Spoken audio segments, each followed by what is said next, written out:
Só Ele é digno de honra e de glória. Antes de você sentar, queridos, fecha seu olho mais uma vez. Vamos orar. Coloca sua mão aí no seu coração. Já tem acontecido muita coisa aqui nesse culto hoje à noite. Talvez você não esteja nem percebendo, mas o Espírito Santo de Deus está fazendo algo aqui essa noite. Pai, nós te louvamos por esse momento na Tua presença. Pai, só Tu és digno de louvor, de honra e de adoração. Que o Senhor cresça neste lugar e que nós diminuamos, Pai. E que o Teu nome esta noite seja tremendamente glorificado, assim como os anjos fazem dia e noite na Tua presença. Recebe, Pai, o nosso louvor e a nossa adoração, no nome santo e poderoso de Jesus Cristo. Amém. Pode sentar, meu querido.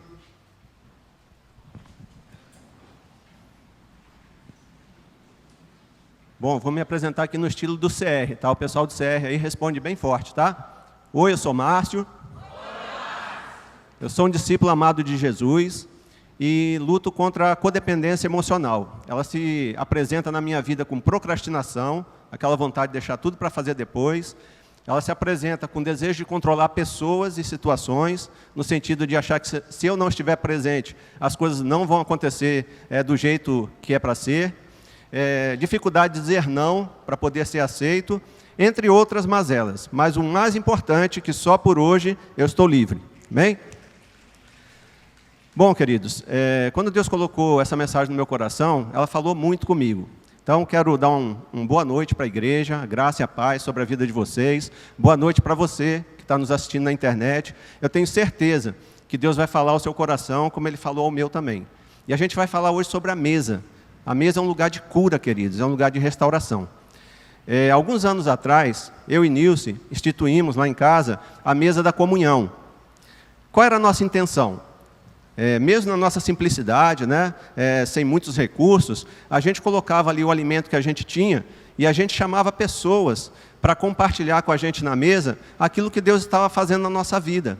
Então, assim como Deus curou o nosso casamento, né, sexta-feira, dia 18 de outubro, nós completamos 34 anos de casado. Isso é bênção, né, irmãos? Se vocês soubessem da nossa história, vocês choravam. Mas são 34 anos. E graças a Deus pela vida da Nilce, né, ela tem abençoado muito minha vida. Meu filho Marcelo está aí? Está aí, Marcelo? Está ali, ó. O outro está em Brasília. E Deus tem abençoado a nossa família, né, com graça, com misericórdia. E nessa mesa, querido, nós nos encontramos com muitas pessoas, muitas vezes, e a gente pode compartilhar aquilo que a gente tinha vivenciado no nosso casamento, na educação dos nossos filhos, e, sobretudo, o que Jesus tinha feito nas nossas vidas. Então, a mesa é esse lugar de cura, é esse lugar de restauração. E você está recebendo hoje um convite para a mesa. E o título da nossa mensagem hoje é justamente esse, tá? A última ceia, a mesa que fala. E eu tenho certeza que ela vai falar com você essa noite. Amém? Bom, o texto que nós vamos ler hoje é Lucas 22, 14 e 20. Eu coloquei no slide aí a tradução que eu estou lendo, que é A21. E o pessoal da mídia lá ficou quebrando a cabeça, tentando interpretar o que era A21. E eles ficaram, meu Deus, como é que é assim? Né? Será que é de 20 a 21? Que é isso, né? Mas é isso, tá? É a minha versão. Então você pode estar lendo em outra versão aí, mas eu vou ler nessa versão aqui, ok? Então abra sua Bíblia ou acesse o seu dispositivo. Lucas capítulo 22, nós vamos ler do 14 ao 20. Nessa versão, a minha aqui é Almeida, século 21. Amém? Todo mundo achou? Vamos ler então. Chegada a hora, Jesus se pôs à mesa com os apóstolos e lhes disse: tenho desejado muito comer essa Páscoa convosco, antes do meu sofrimento. Pois vos digo que não a comerei mais até que ela se cumpra no reino de Deus. E tendo recebido um cálice e dado graças, disse: tomai-o e reparti-o entre vós. Porque vos digo que a partir de agora não mais beberei do fruto da videira, até que venha o reino de Deus. Tomando o pão e tendo dado graças, partiu e o entregou a eles, dizendo: isto é o meu corpo dado em favor de vós. Fazei isto em memória de mim. Da mesma forma, depois da ceia, tomou o cálice, dizendo: este cálice é a nova aliança em meu sangue. derramado em favor de vós. Fecha seus olhos, vamos orar? Ó Pai, a Tua presença aqui, Pai, ela é poderosa, e eu sei que tem uma pessoa, pelo menos neste lugar, que o Senhor trouxe para salvar, Pai, e o Senhor quer que ela entregue a sua vida para Jesus hoje. Eu resisti muito, Senhor Deus, para fazer um apelo essa noite, e eu não queria mesmo fazer, porque o culto vai ser longo, por causa da ceia, mas o Teu Espírito tem me incomodado, que até o final desse culto eu preciso fazer um apelo, Senhor. E essa pessoa está aqui no meio de nós. E hoje, Pai, ela precisa ter esse encontro com o Senhor. E eu sei que o Senhor está fazendo um convite para ela hoje, um convite para ela vir até a mesa. Ó Deus, quanto a mim, me esconde atrás da Tua cruz, Pai. Eu não sou nada, Pai, eu sou apenas um vaso de barro, cheio de defeitos. Mas o Senhor colocou dentro de mim, Pai, um tesouro, que é a Tua palavra. E essa palavra tem muito valor. Me ajuda, Pai, a entregar essa palavra hoje, Senhor Deus, com simplicidade, com discernimento e sabedoria. Que seja Teu Espírito Santo falando, Pai, ao coração da Tua igreja e aquelas pessoas também que nos ouvem das suas casas. Ó Deus, opera mesmo essa noite, cura, restauração, libertação e, sobretudo, Pai, salvação de vidas. Porque foi para isso que o Senhor nos chamou, para anunciar o Evangelho, Pai, da salvação. Fala, Pai, poderosamente aos nossos corações. É que eu te peço, Pai, no nome santo e poderoso de Jesus Cristo. Amém. Ok, queridos. Então, o que a mesa tem a nos dizer? Vocês conseguem ver a mesa aqui na frente? O pessoal de trás talvez não consiga, né? Mas aqui está a mesa da ceia. E foi uma mesa um pouco parecida com essa, que Jesus juntou os seus discípulos nesse texto. Então, só para a gente contextualizar aqui, era a última semana de Jesus entre nós, né, entre os seus apóstolos. E eles iam celebrar a ceia. Isso era próximo à ceia do Senhor, a Páscoa, né, na verdade. E a Páscoa, vocês sabem que o significado dela é sobre a libertação do povo do Egito. Então, o povo esteve escravo no Egito durante muito tempo e eles foram libertos. E eles começaram a caminhar em direção à terra prometida. Então, todos os judeus celebravam, ano após ano, essa libertação. O que eles faziam? O primeiro dia era os pães asmos, né? Aqueles pães sem fermento, e eles comiam aquele pão se lembrando que não dava tempo de preparar um pão fermentado. Eles estavam saindo às pressas do Egito. E aí, no dia seguinte, eles iam comer o cordeiro, né? Iam mascar aquelas ervas amargas, para se lembrar daquele momento, iam beber do vinho, e eles celebravam isso se lembrando do cordeiro que foi morto lá no Egito, o sangue dele foi espargido nas portas, e quando o anjo da morte passou sobre o Egito, aqueles que tinham sangue espargido nas portas não tiveram os seus primogênitos mortos. Vocês se lembram disso? Então a Páscoa falava sobre isso. E agora chega esse momento dessa Páscoa, nessa última Páscoa, que Jesus ia celebrar com seus apóstolos, ele começa a falar sobre os significados dessa Páscoa, que muitos já comemoravam, como nós hoje, muitas vezes, nos tornamos religiosos. Fazemos os rituais, domingo após domingo, mas sem nenhum sentido. Então, para eles, simplesmente se remetia a isso, a nossa saída do Egito. Só que aquela cerimônia, ela comunicava muito mais. E a mesa, ela tem muito mais para nos comunicar hoje. Amém? Então vamos ver aqui, ó. Primeira coisa que a mesa fala para mim e fala para você. Ela fala sobre amor. Ok? Vamos ver aí nos versículos 14 e 16. Você pode acompanhar. Chegada a hora, Jesus se pôs à mesa, ele se reclinou à mesa, né? Como vocês sabem, a mesa ficava no chão, com os apóstolos. E lhes disse: tenho desejado muito comer essa Páscoa convosco, antes do meu sofrimento, pois vos digo que não a comerei mais, até que ela se cumpra no reino de Deus.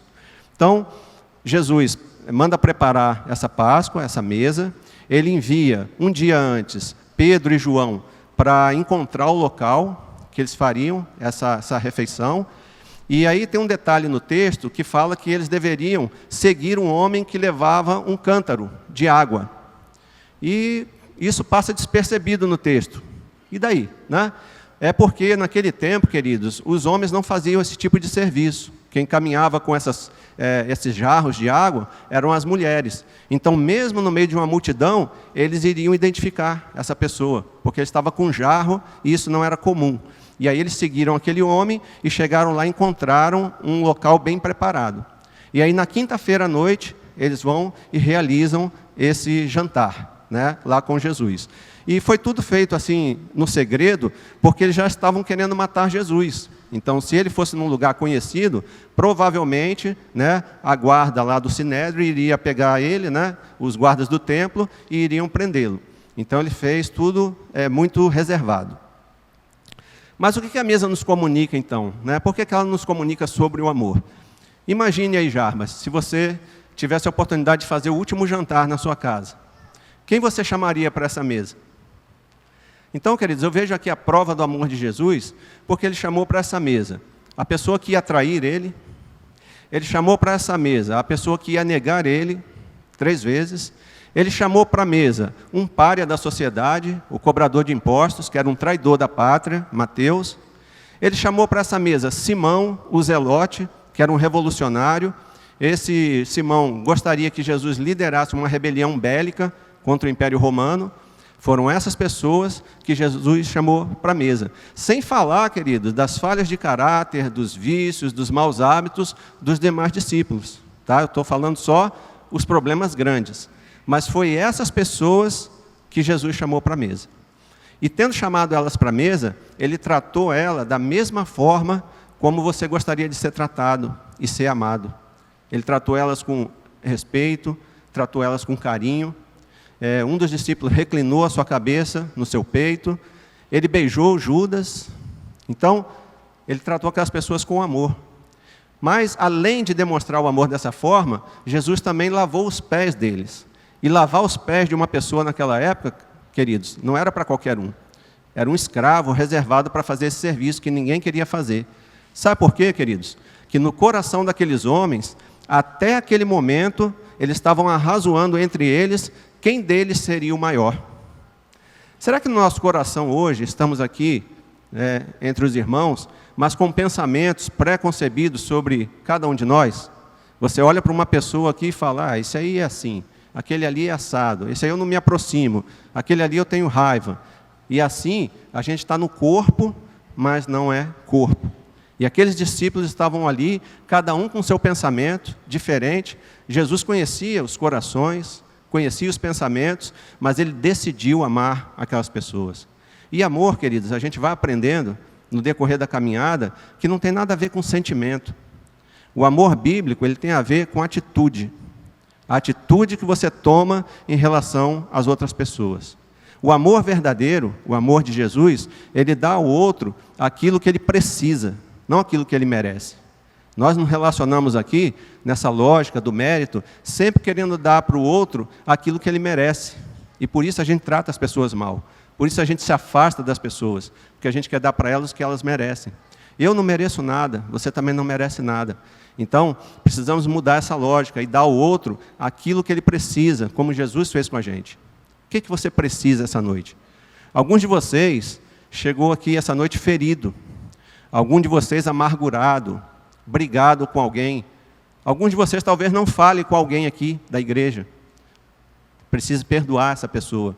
Alguns de vocês estão magoados com igrejas, estão magoados com lideranças. Passa todo tipo de sentimento pelas nossas mentes, pelos nossos corações. Mas mesmo assim, queridos, somos chamados à mesa. Jesus não discrimina ninguém ao chamar para a mesa. Sabe por quê? Porque mesa é lugar de oportunidade. Eu e Nilce, nessa caminhada nossa, e assim, se você ainda não foi chamado para a mesa da comunhão, em algum momento você será, tá bom? Não desanime, não se entristeça, você vê as fotos lá no Face, né? Eu vou chamando devagarinho, mas depende de din-din, tá? Então a gente vai chamando devagarinho aí, mas um dia, antes de Jesus voltar, você irá lá, tá bom? E aí a gente vai ter um momento juntos, e vai ser muito legal, porque a mesa é lugar de cura. A mesa é lugar de ministérios, ali acontecem as coisas, ali se encaminham as coisas. E assim Jesus faz com a gente, ele chama a gente para a mesa para dar um novo sentido à nossa vida. E nessa mesa, Jesus deu oportunidade. Ele deu oportunidade para Judas se arrepender. Quando ele tratou Judas com amor, que Judas não merecia, mas precisava, Judas poderia ter mudado o coração dele. Em nenhum lugar na Bíblia, queridos, está falando que Judas iria trair. Na sua Bíblia está escrito o nome dele? Sim ou não? Está escrito o nome de Judas lá? Judas vai trair Jesus? Está escrito o pecado do coração do homem que iria trair Jesus, que era o apego às riquezas, era a concupiscência do coração. Essa pessoa com esse tipo de desejo iria trair Jesus porque ele seria atraído por isso. Então, somos atraídos pelo pecado, pela concupiscência que habita em nós. Então, poderia ser qualquer um. Qualquer um naquele tempo, naquele momento, poderia decidir fazer isso ou não. E Judas, coitado, foi o cara que decidiu fazer isso. Mas ele teve oportunidade na mesa. A mesa deu oportunidade para ele. O amor deu oportunidade para ele mudar. Hoje você está aqui. Eu não sei o que passa na sua mente, no seu coração, em relação a tantas coisas que estão acontecendo na sua vida. Mas você tem a oportunidade hoje de mudar isso. Amém? Você pode sair daqui hoje decidido a restaurar o seu casamento, a restaurar a sua paternidade, a restaurar suas finanças, a entregar essa doença nas mãos do Senhor e deixar que Ele opere. Você tem uma decisão a tomar. Você não está predestinado, desculpe aí os calvinistas, a fazer essas coisas. Você tem a possibilidade de decidir. E você pode tomar uma decisão aqui essa noite. E Jesus te chama para a mesa porque é sobre amor. Ele amou você a ponto de morrer na cruz. E Ele convida você a se assentar hoje com Ele na mesa. Ele está te chamando. E você tem essa decisão para fazer hoje. Deixa eu mostrar para vocês. Eu estava lá em casa, né, essa semana, uma semana muito conturbada, muito corrida. Nilson já tinha me falado, se você esquecer o aniversário de casamento de novo, já sabe. E uma das poucas vezes que eu esqueci, pastor Fábio, foi no meu concílio. Porque assim, meu concílio foi dia 18 de outubro, né, de 2011. E aí, eu fui para a igreja, o nosso pastor titular me chamou e falou, Márcio, senta aí, vamos decidir o dia do seu concílio. Aí ele olhou lá no calendário, né, e falou assim, 18 de outubro, tá bom? Sabe quando você sabe que tem alguma coisinha que você não está lembrando? Pois é, era esse dia. Aí eu falei, pastor, está tudo bem, pode marcar. E ele marcou. E aí eu cheguei em casa feliz, falando, Nilson, meu concílio para ordenação pastoral vai ser dia 18 de outubro. Aí o BO rolou, né? Como assim? Dia do aniversário do nosso casamento, né? E aí foi aquela confusão. Eu falei para ela, fica calma, que a gente vai acabar o concílio e a gente vai sair para jantar. A gente vai comemorar. Beleza então. Fui para o concílio, e o concílio era um pouco diferente do que hoje, né? A igreja estava cheia, muitos pastores, né? E foram 186 perguntas, queridos, na área de teologia. E eu lembro que eu saí de lá quase que na maca, carregado, né? Estava exausto, estava acabado mesmo, né? E ela olhou para mim assim, e com pena de mim, ela me levou para casa, né? E eu fui dormir aquela noite. Mas depois a gente comemorou. Mas depois daquele dia eu nunca mais esqueci, porque eu sempre lembro dessa história, né, do concílio. Então agora eu falo, não, está chegando perto da data do concílio, do meu casamento, não vou esquecer mais. E dessa vez eu lembrei, fiz até uma surpresa para ela, não foi?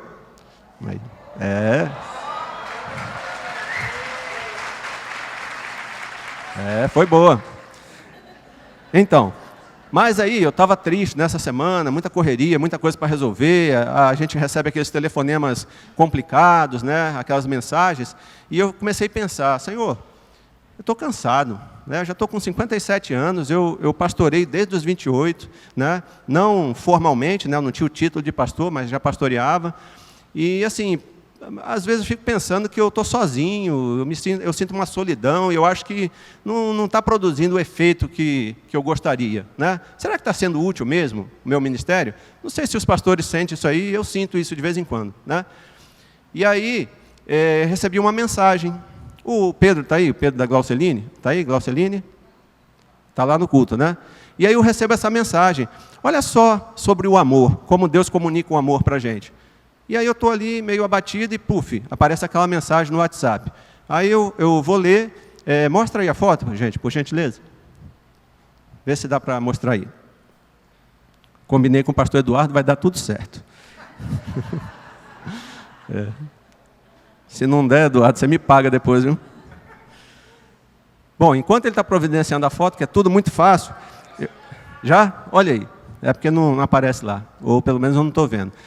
Então, gente, ó, eu estava triste, né? Com a dificuldade de sentir o amor, né? Poxa, Senhor. Aí eu recebo do Pedro, filho da Glauciline, né? Isso aí, ele estava fazendo a aula de batismo, e aí nessa lição ele desenhou ali, ó, eu, pastor Márcio, bem parecido, né? Batizando ele, ó, né? Porque o Pedro, queridos, a gente tem uma história juntos, né? O Pedro, ele vai lá no CR com a Glauceline, né? E quando ele chega lá, eu abraço ele, eu brinco com ele, né? Eu sempre falo uma palavra para ele, e eu não sei se vocês sabem, mas o Pedro, ele quer ser pastor, né?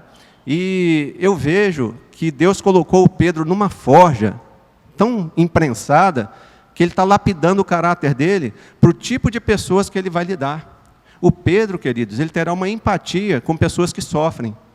Então, assim, o seu sofrimento, a sua forma, o que você está passando, está preparando você para aquilo que o Senhor vai usar você futuramente. Como foi comigo e com a Nilce. Casamento, tantos problemas, né, que a gente enfrentou, e hoje a gente tem essa empatia com as pessoas que sofrem. Então, Deus está fazendo isso na vida do Pedro. E o Pedro, sem saber, eu acho que ele nem está sabendo disso, eu pedi autorização para a mãe dele, tá, para colocar a foto aqui. Sem saber, ele tocou meu coração.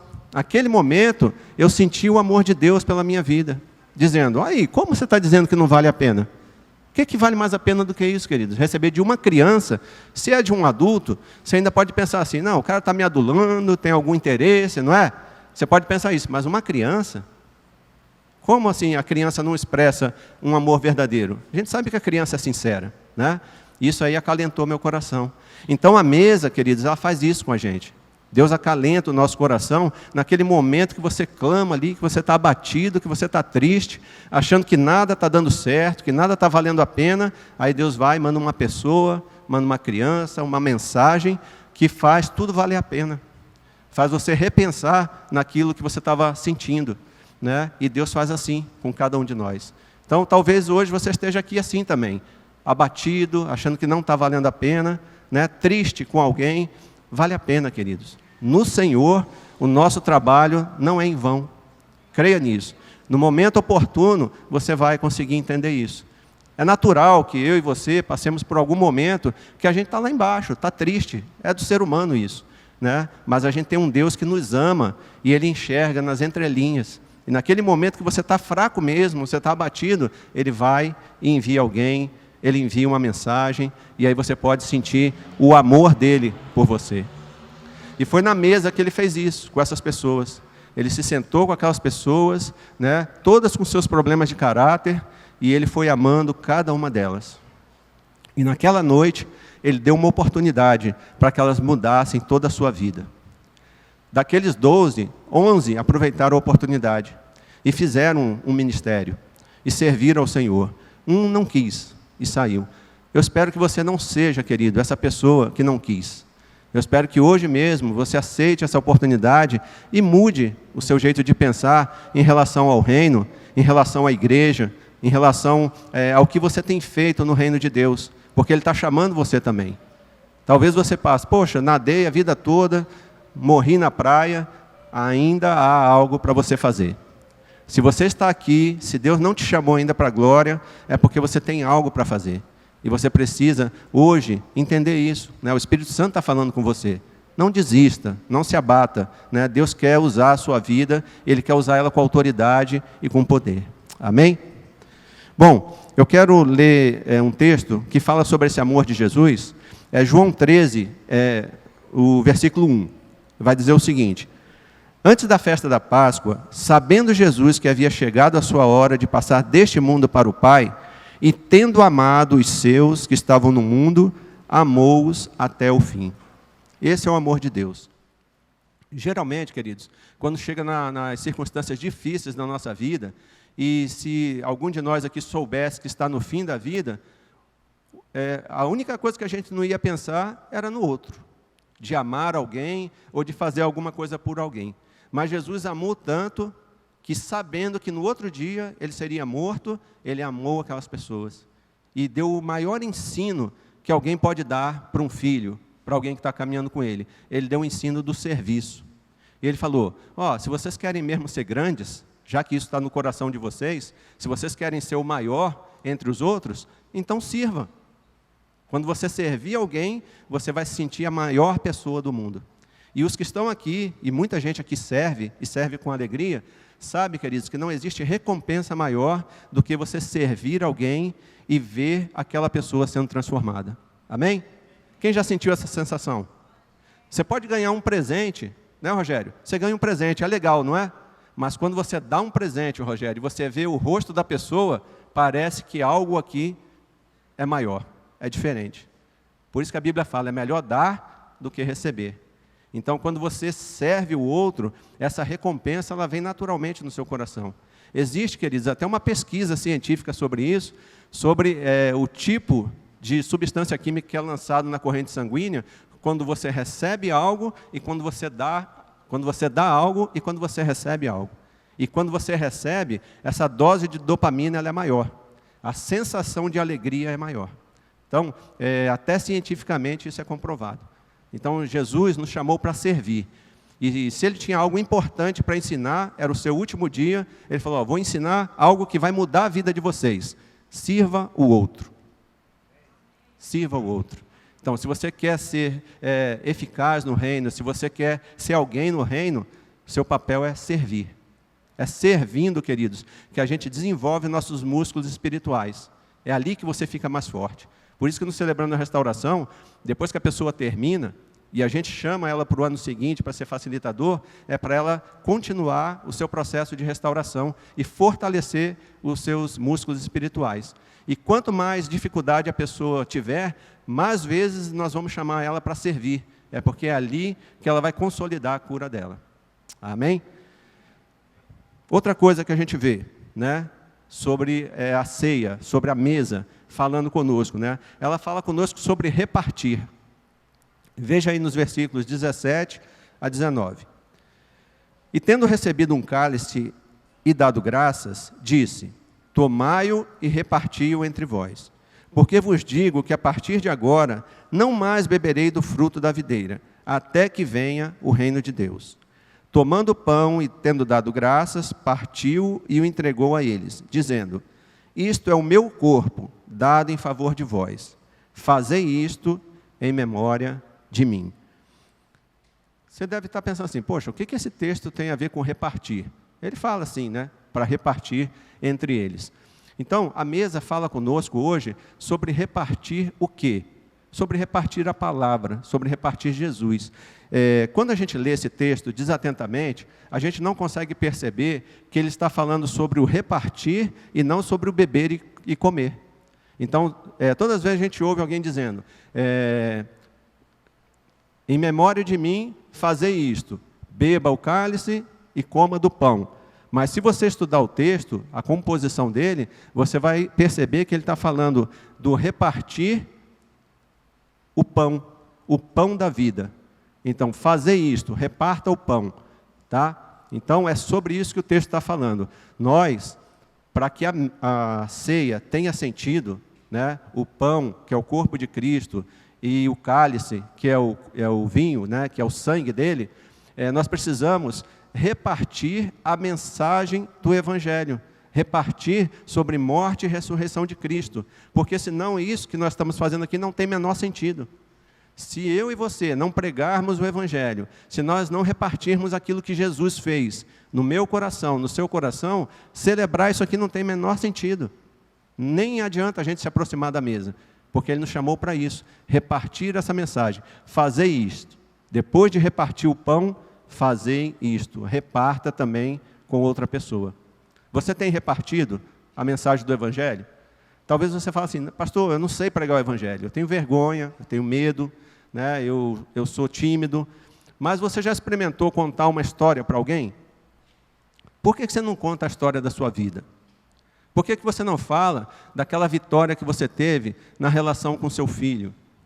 Aquele problema que você conseguiu superar no trabalho? Porque Deus está agindo em todas as coisas, irmão. Então, um testemunho que você conta de algo que Deus fez na sua vida, ele pode impactar tremendamente a vida de outra pessoa. E ali você está repartindo. Quando eu e Nilce, a gente conta para algumas pessoas a história do nosso casamento, isso traz cura para a pessoa. Porque a maioria das pessoas pensam assim, meu casamento é ruim, de todo mundo é bom. Não é assim? A grama do vizinho é sempre melhor do que a nossa, né? É sempre mais verde do que a nossa. Isso é uma mentira, queridos. Que casamento aqui não tem problema? Levanta a mão aí, por favor. Que eu quero aprender com você aí, porque o meu tem um bocado, né? Todo dia a gente mata um leão, né? Mas estamos aqui, com 34 anos. Então não é sobre não ter problema, é sobre resolver os problemas, seguir em frente. Amém? Então, todos nós temos, mas quando eu conto a minha história para algumas pessoas, a pessoa pensa, poxa, se você pode, se você conseguiu, eu também posso conseguir. E lá, com um bate-papo com os casais, que a gente faz semanalmente, eu chamo de discipulado, né, com casais. Eu conto a nossa história e conto nossos problemas. E eu falo, gente, só muda de endereço. Só muda de endereço. O problema é o mesmo, né? São as mesmas reclamações, são as mesmas picuinhas. Agora, o que é diferente? A forma que eu trato essas questões.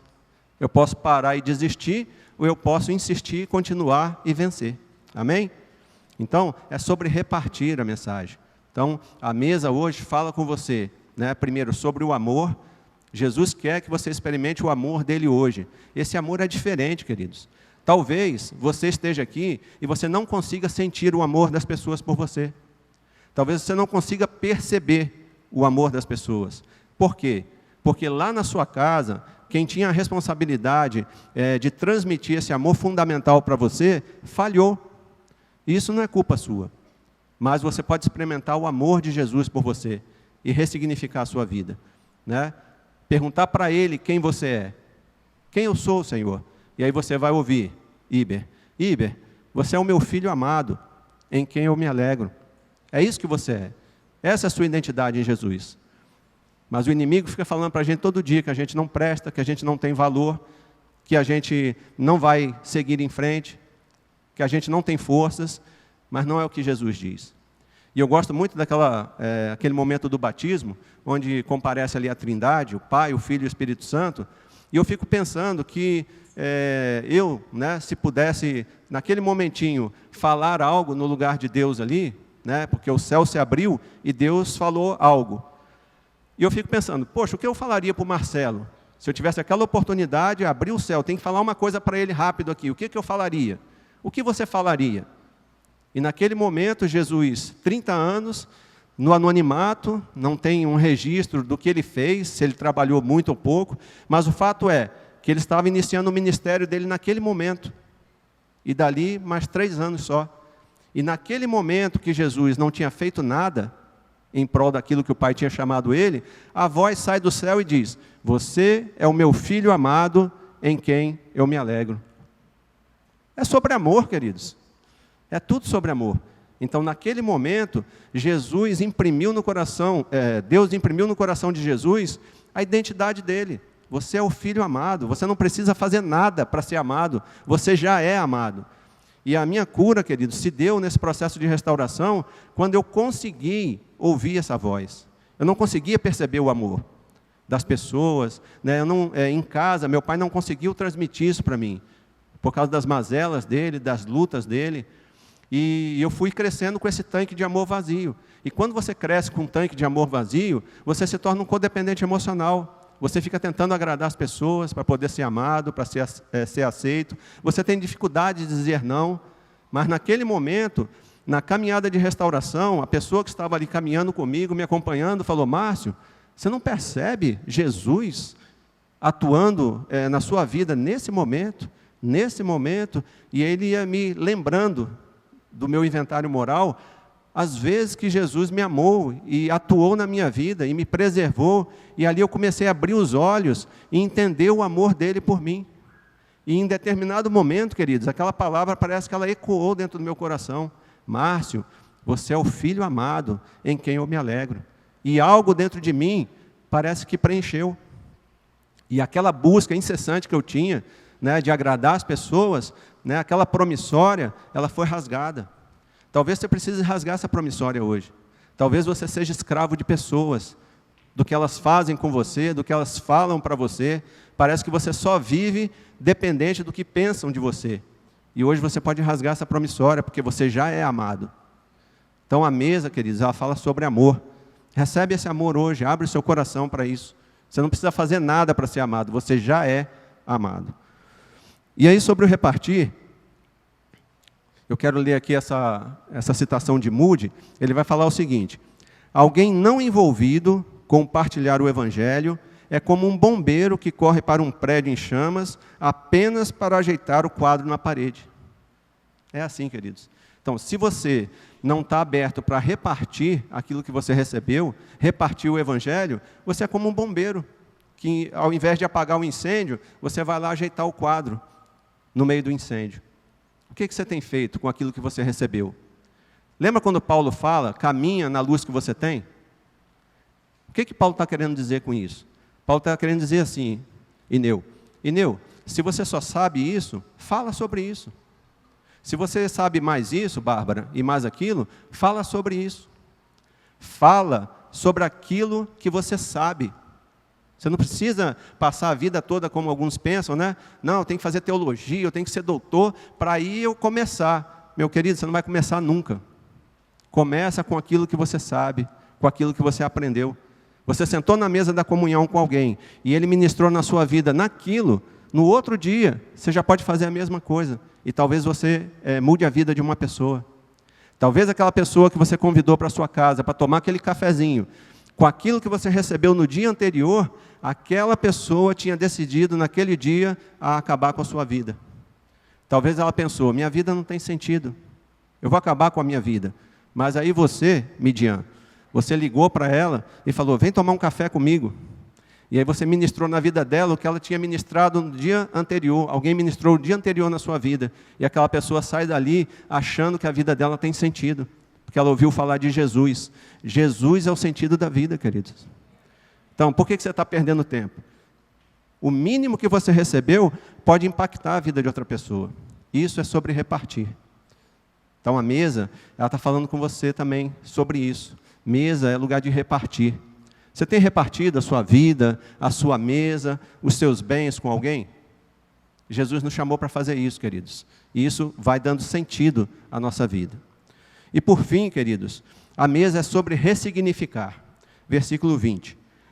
Da mesma forma, depois da ceia, tomou o cálice, dizendo, este cálice é a nova aliança em meu sangue, derramado em favor de vós. Parece que ali, Jesus tirou a venda dos olhos dos discípulos, dizendo, queridos, esse cálice, esse sangue que será derramado, porque eu vou morrer amanhã, não sei se vocês entenderam, amanhã eu vou morrer. Esse sangue, ele não é o cordeiro do Egito, ele não fala sobre um povo que saiu de uma terra, de uma escravidão, para ir para outra terra melhor. Ele fala sobre salvação. Vocês vêm, ao longo dos séculos, celebrando uma Páscoa vazia.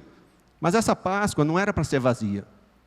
Essa Páscoa era para vocês entenderem que aquele cordeiro que foi morto lá no Egito, que o sangue dele foi espargido nos umbrais, sou eu. Aquilo era um tipo, era um símbolo do que ia acontecer. O Egito é o mundo, onde vocês estavam perdidos, onde vocês estavam escravizados pelo pecado. Né? O Egito hoje é o mundo de vocês, onde vocês continuam presos no pecado. E a terra prometida é o céu, para onde vocês estão indo. E a caminhada de 40 anos é o processo. Jesus abriu os olhos dele naquela noite. Vocês não estão entendendo? Não é sobre religião, não é sobre um ritual vazio. É sobre Jesus, sobre a morte na cruz, sobre a ressurreição. É sobre isso que eu estou falando com vocês. É sobre isso que a mesa fala. E ali Jesus ressignifica a Páscoa. E ele fala, agora não comeremos mais a Páscoa. Agora nós comeremos a ceia do Senhor. Que é a celebração que nós vamos fazer hoje. E é isso que a ceia do Senhor simboliza. O Cordeiro morreu, queridos, na cruz. Ele derramou a última gota de sangue dele por mim e por você. Só para que você fosse salvo. E a única coisa que ele pede que você faça, creia no sacrifício. Não é sobre obras, querido. Nada que você fizer vai te garantir a salvação. Mas se você declarar com a sua boca que Jesus Cristo é o Cordeiro de Deus, que Ele morreu naquela cruz, e que por meio do seu sangue derramado você está salvo, justificado, coberto, liberto, você será salvo. E é sobre isso que a mesa fala com você essa noite. Você poderia hoje decidir ressignificar a sua vida. Talvez você venha num ritmo religioso, fazendo coisas para merecer a salvação, com esse sentimento de vazio dentro de você, e você nunca parou para pensar que não é sobre obras, nem sobre rituais, nem sobre ativismo na igreja. Mas pastor, eu trabalho de domingo a domingo, e continua vazio, e continua vazia. É sobre Jesus, queridos. Você precisa convidar Ele para ser Senhor e Salvador. Paulo vai dizer aos Romanos: se com a tua boca você confessar que Jesus Cristo é o Filho de Deus, e no seu coração você crê que Deus o ressuscitou dentre os mortos, você será salvo. Não é sobre obras, querido, é sobre uma declaração no mundo espiritual. E essa declaração você faz com a sua boca, mas o Espírito Santo pega ela e transforma numa realidade espiritual. Naquela noite, Judas poderia ter mudado seu destino eterno. E Judas não foi para o inferno, queridos, porque ele se suicidou, não. Não tem nada a ver com isso. Ele foi porque ele nunca recebeu Jesus como seu Salvador. E quando você estuda as Escrituras, você vai ver, em todo o tempo, Judas achou que Jesus ia libertar os judeus do Império Romano. Mas quando Jesus falou para ele: Judas, eu vou morrer, eu vou me entregar, porque foi para isso que eu vim. Foi ali que houve um rompimento entre Jesus e Judas. E Judas, então, arranjou um jeito de salvar a sua própria vida. Então, por que Judas se perdeu? Porque ele nunca se converteu. Porque ele nunca recebeu Jesus como seu Salvador. Ele nunca entendeu sobre coisas espirituais. Para ele, tudo era nesse plano. Ele nunca conseguiu, querido, de verdade, ressignificar aquilo que Jesus estava dizendo. Ele sempre entendeu as coisas da forma dele, da cabeça dele. Mas essa noite, você pode ressignificar a religiosidade que você vem praticando. Eu tenho que fazer isso, eu tenho que ir na igreja, eu tenho que ir no domingo, eu tenho que dar o dízimo, como se isso fosse garantir a sua salvação, e não vai. Você precisa entregar a sua vida para Jesus, você precisa declarar isso, e quando você declara isso, algo dentro de você muda. Eu fui um religioso durante 28 anos, eu nasci num lar evangélico, mas aos 28 anos, eu entreguei minha vida para Jesus, de verdade. Eu ressignifiquei a religiosidade que eu vivia dentro de uma igreja evangélica para entregar minha vida para Jesus. E como você, eu estava sentado lá no último banco, né? Eu já tinha um cargo na igreja. Eu já fazia os rituais da igreja. Mas naquele dia o Espírito Santo me convenceu do meu pecado, da justiça e do juízo. E aquele dia eu levantei e parece que foi o caminho mais longo que eu percorri na minha vida, porque as pessoas já sabiam que era crente, sabiam que eu tinha um cargo na igreja, mas eu levantei minha mão, aceitando Jesus como Salvador. E a partir daquela decisão, queridos, algo aqui dentro mudou. Deus começou a me libertar de muitas coisas. Uma delas foi explosões de ira que eu tinha. Eu não conseguia perdoar meu pai. E por causa dessa falta de perdão, eu explodia em ira. E essas explosões de ira transtornaram o meu casamento, transtornaram a minha paternidade e quase eu perdi minha família. Mas quando eu aceitei Jesus, a ira saiu assim, ó. Naquele tempo, queridos, a gente não tinha acesso a psicólogo, psiquiatra. Além de ser muito caro, ainda havia um preconceito. Quem ia, o pessoal já achava estranho. Mas Deus aprove a ele me tratar de outra forma. Ele me curou no caminho de restauração. E quando eu consegui ir lá e declarar o perdão para o meu pai, aquela dor, né, aquela ira que eu tinha, ela sumiu. E eu fui liberto ali pelo sangue de Jesus. Você pode ser liberto também, se você quiser. Basta hoje você colocar essa dor aí que está dentro de você para fora e vir para a mesa. A mesa é lugar de cura. A mesa é lugar de restauração. Se eu não tivesse tomado essa decisão com muita vergonha, querido, muita vergonha mesmo, porque você ser crente, né? Pegar uma pessoa aqui que já é crente há muito tempo e de repente a pessoa vem aqui aceitar Jesus, é uma vergonha ou não é? A pessoa fica envergonhada, poxa, como assim? Mas o que interessa isso? E daí? O que você quer, o que eu quero é mudar de vida, é abandonar aquela velha forma que a gente não consegue de viver. Hoje ainda há mazelas na minha vida, há lutas internas que eu enfrento, mas eu creio que até um dia, né, Jesus irá se manifestar também nessa área da minha vida. E eu serei transformado também nessa área. O que eu não posso é desistir. Eu preciso seguir em frente e persistir. Então, um dia de cada vez, a gente vai matando o nosso leão e vai vivendo de glória em glória. Hoje, Jesus quer ressignificar também isso na sua vida. Talvez, querido, você esteja aqui e você esteja caminhando como um religioso. Você faz tudo direitinho. E depois você espera os aplausos. Talvez aplausos que nunca virão. E você vai ficar frustrado com a igreja, vai ficar frustrado com a religião. Mas não é sobre aplausos, não é sobre fazer coisas. É sobre entregar o coração para Jesus, para Ele transformar. Eu sei que tem pelo menos uma pessoa aqui hoje que quer fazer isso. E quem me conhece aqui, eu sou batistão, né, pastora Angélica? Né? O pessoal que caminha comigo sabe. Né? Mas Deus tem me incomodado, pastor Fábio, essa semana toda. Ele falou, tem uma pessoa. Eu falei, Senhor, mas eu não posso falar isso. Eu sou meio fechado para essas coisas. E eu falei, eu não vou fazer apelo também, Senhor, porque é uma noite muito longa. Né? O culto tem a ceia, eu não quero fazer isso. Ele falou, mas você precisa fazer. Porque tem uma pessoa que precisa fazer isso hoje.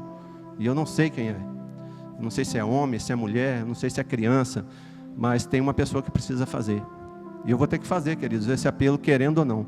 Às vezes nós pregadores, né, nós temos vergonha também. Cara, eu fiz o apelo, ninguém se converteu. Porque mexe com o nosso ego, né? Somos humanos. Queremos ver multidões vindo na frente, né? Aí fala, cara, eu sou um fracassado mesmo, não tem jeito. Nem para pregar eu sirvo. Mas, cara, queridos, não é sobre isso. É sobre uma decisão verdadeira, uma oportunidade que Jesus quer dar para você essa noite. Pode ser, queridos, que essa seja a sua última ceia. Pode ser que seja a minha última ceia. Eu não sei. A gente vai sair daqui e, sinceramente, eu não sei o que vai acontecer com a gente. Mas o fato é, você pode sair daqui desfrutando vida e vida eterna. Está diante de você. É você quem sabe. Estamos indo para o fim, queridos. Eu queria só terminar com essa citação de Spurgeon. Ele vai falar o seguinte. Se os pecadores serão condenados, que pelo menos pulem para o inferno passando por cima de nossos corpos. Se perecerem, que pereçam com os braços e mãos tocando seus joelhos, implorando que fiquem. Se o inferno tiver de ser cheio, pelo menos que seja cheio apesar dos nossos esforços. E que ninguém entre ali sem estar avisado e sem que se tenha intercedido por essa pessoa. É o que nós estamos fazendo essa noite. Você não sairá daqui sem ser incomodado a entregar a sua vida para Jesus. Isso pode mudar a sua eternidade. Pode mudar a história da sua vida também. Então, queridos, eu queria que você baixasse sua cabeça, fechasse os seus olhos. Eu quero orar por você. Espírito, eu te peço que o Senhor se mova aqui no nosso meio. Pai, se o Senhor falou que tem uma pessoa aqui, Pai, toca no coração dela, quebranta esse coração. Que ela não saia daqui, Senhor, sem entregar a sua vida para Jesus. Eu não sei do que se trata, nem de quem é. Eu não sei por que o Senhor me incomodou tanto com isso toda essa semana. Sinceramente, Pai, eu nem queria fazer esse apelo. Mas, Pai, está aí diante do Senhor. Espírito Santo de Deus, visita cada pessoa aqui esta noite. Pai, há pessoas feridas aqui no nosso meio. Há pessoas com relacionamentos quebrados. Há pessoas enfermas, desenganadas, Pai, com doenças como câncer. Há tantas coisas aqui, Pai, que abalam a vida dos meus irmãos, das pessoas que estão aqui. Há visitantes aqui também, Pai. E eles não vieram aqui por acaso, o Senhor tinha algo para comunicar para eles. Mas eu sei, Pai, que essa noite, o Teu Santo Espírito quer salvar pessoas. Ó Deus, eu não sou nada, Pai, e nem tenho poder e nem tenho grande eloquência, Pai.